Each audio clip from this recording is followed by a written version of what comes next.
शमशेर भट्टी हमारे माजी का कुत्ता है लेकिन तेरे एक एक गिफ्टर दी भैन शमशेर भट्टी आ मेरे टिकटॉक अब उजरती कातलों का, धमकी देने वाले धमकी खोरों का, बदमाशों का, कन टुटों का और डिजिटल तवाइफ खानों का एक मुकम्मल तौर के ऊपर अड्डा बन चुका है। ये मोहतरमा खड़ी हैं और इनके हिप्स नजर आ रहे हैं और वो अपना टूंगा दिखा के दुनिया को बेवकूफ भी बना रही हैं। रजब भट्ट और पतलू दोनों मिल भी जाएं तो इतनी वल्गर और तलंगी जबान का इस्तेमाल नहीं कर सकते जो ये करती है। मेरा नाम यासिर शमून खान है और नाज़रीन, मैंने आपको बहुत अरसा पहले ही बारहा इस चीज़ को तंबी कर दिया था कि टिकटॉक अब उजरती कातलों का, धमकी देने वाले धमकी खोरों का, बदमाशों का, कन टुटों का और डिजिटल तवाइफ खानों का एक मुकम्मल तौर के ऊपर अड्डा बन चुका है। शमशेर भट्टी को कुछ रोज पहले गोलियां मारी जाती हैं और इब्रार उर्फ इब्बी बांगे दोहर इस चीज़ का इकरार करता है कि मैंने तुम्हें गोलियां मारनी हैं। अब नाज़रीन, ये वाकया क्या है इसको तो आपकी खिदमत में मैं पेश करूंगा, बल्कि ज़बान ज़द-ए-आम है। खैर, अबरार ने जो काम किया और जो अबरार के साथ शमशेर भट्टी ने काम किया वो इतना कुछ शर्मनाक था कि जिसका हिसाब कोई नहीं। यानी कि उसके वो वालिद ग्रामी अबरार उर्फ इब्बी के जो इस जहाने फ़ानी से कूच फरमा चुके हुए हैं, उनकी तस्वीरें लगाकर गंदी गालियां बकता था। अब ये अमल को मेरे साथ करे तो मेरी अगर ज़ाती राय पूछे तो आप मुझे ये बताएं, मैं ये फिर क्या करूं? ये काम स्टार्ट कहां से हुआ? इसका मज्जद कौन है? ये टिकटॉक है। एक तस्वीर मुलाजा फरमाइए। ये टिकटॉक के ऊपर तस्वीर मैंने अभी उससे स्क्रीनशॉट लिया है। ये मोहतरमा खड़ी हैं और इनके हिप्स नजर आ रहे हैं और वो अपना टूंगा दिखा के दुनिया को बेवकूफ भी बना रही हैं, क्योंकि जाहिर है कि बड़े सगीर एशिया के तमाम तर मर्द जो हैं वो इंतहा के ठरकी हैं और जब ये टूंगा देखते हैं तो वो पागल हो जाते हैं, लाइक कमेंट और हार्ट बना बना कर फेंकते हैं और टिकटॉक फिर उनको पैसे ऐसे निछावर करती है जैसे को तमाशबीन किसी नायका के ऊपर पैसे निछावर करता है। अब नाजरीन, आ जाते हैं इब्रार उर्फ इब्बी और फिर शमशेर भट्टी के टॉपिक के ऊपर। इन दोनों के दरमियान लड़ाई झगड़ा होता है, गंदी गालियां दी जाती हैं, कहा जाता है कि लफाफा टाइप किस्म का टिकटॉकर है शमशेर भट्टी और शमशेर भट्टी किसी से भी पैसे पकड़ के किसी की भी इज्जत उछाल देता है। इस दफा तो उसने हद कर दी, कभी कुत्ते को सामने रखता था और इब्रार उर्फ इब्बी के साथ तशबीह देना शुरू कर देता था और कभी उसके बाप की तस्वीरें लगाकर, उस बाप की जिसे गुजरे हुए भी चंद अरसा हुआ हो, और उनकी तस्वीरें लगाकर, बाप तो सबको बड़ा प्यारा होता है मेरे भाई, उनकी तस्वीरें लगाकर गंदी माँ बहन की गालियां बका करता था। लेकिन इब्रार उर्फ इब्बी ना सिर्फ टिकटॉकर था बल्कि एक बहुत बड़े खानदान से तल्लक रखने वाला उनका होनहार चश्मो चराग भी था। फर्क खोकर ग्रुप के साथ इनको मंसूब किया जाता है और जाहिर है ताजी खोकर वतन अजीज पाकिस्तान का एक बड़ा बुलंद और एक बड़ा मुनसफ किस्म का नाम है। वो बाहर से आता है, बाहर से आके इसके घर पहुंचता है। ये वीडियोस देखिए, घर के बाहर वो कह रहा मैं तेरा घर दिखा रहा हूं और उनको ठक ठक ठक ठक फायर मारता है और लाहौर में रहता भी है। और फिर उसके बाद क्या होता है वो बाद में बताएंगे। अब इसी दौरान टिकटॉक के ऊपर एक जंग छिड़ जाती है। ये बिल्कुल आपको अंडरवर्ल्ड लगेगा।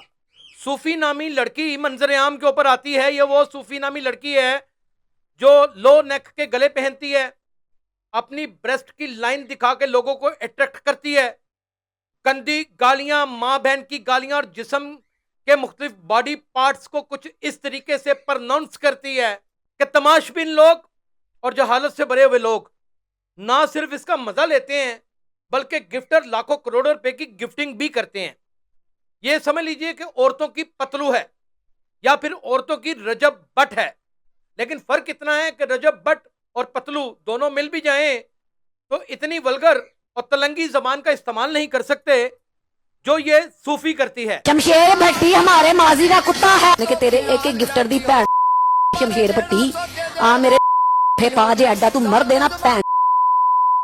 इसका छोटा छोटा क्लिप मेरे एनएलई साहब चलाते चले जाएंगे और आप देखेंगे कि क्या महारत के साथ ये लोगों की मां बहन करती है। अब ये शमशेर को गालियां निकाल रही है इब्रार उर्फ इब्बी से चिढ़कर। वैसे तो सच्ची बात अगर पूछी जाए तो मेरी जाती तौर पे हमदर्दियां भी इब्रार उर्फ इब्बी के साथ हैं, کیونکہ میرے باپ کو کوئی اس طرح تصویریں لگا کر گالیاں نکالے گا، چلیں میں اسے قتل تو نہیں کر سکتا یا میں اس کو جان سے تو نہیں مار سکتا، لیکن یہ بات حقیقت ہے کہ جو 27 سال میں کمایا وہ سارا کچھ اس کی بربادی میں لگا ضرور سکتا ہوں۔ اس نے جو بن پایا کیا۔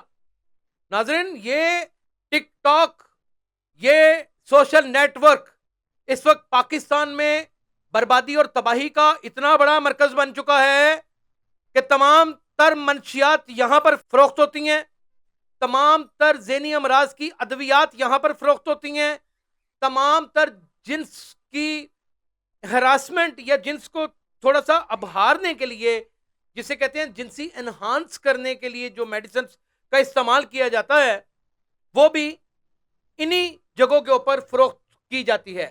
حد تو یہ ہے کہ اسلحہ بھی یہاں پر فروخت ہوتا ہے۔ ناظرین، یہ سارا واقعہ پیش آتا ہے، ایک ویڈیو شمشیر بٹی بھی سینڈ کر دیتا ہے ہسپتال سے اور کہتا ہے کہ اگر مجھے پتا ہوندا ابرار کہ تو لاہور آیا تو تینوں میں خالی ہاتھ نہ جان دیتا۔ ناظرین، شمشیر بٹی تو ایک لفافہ نما بدماش ہے ہی، لیکن اسے یہ نہیں تھا پتا کہ اس دفعہ جس کھڈ میں ہاتھ ڈالوں گا وہاں پر کوئی بہت ہی بڑا اژدہا بیٹھا ہوگا اور میری پوری کی پوری انگل نگل جائے گا۔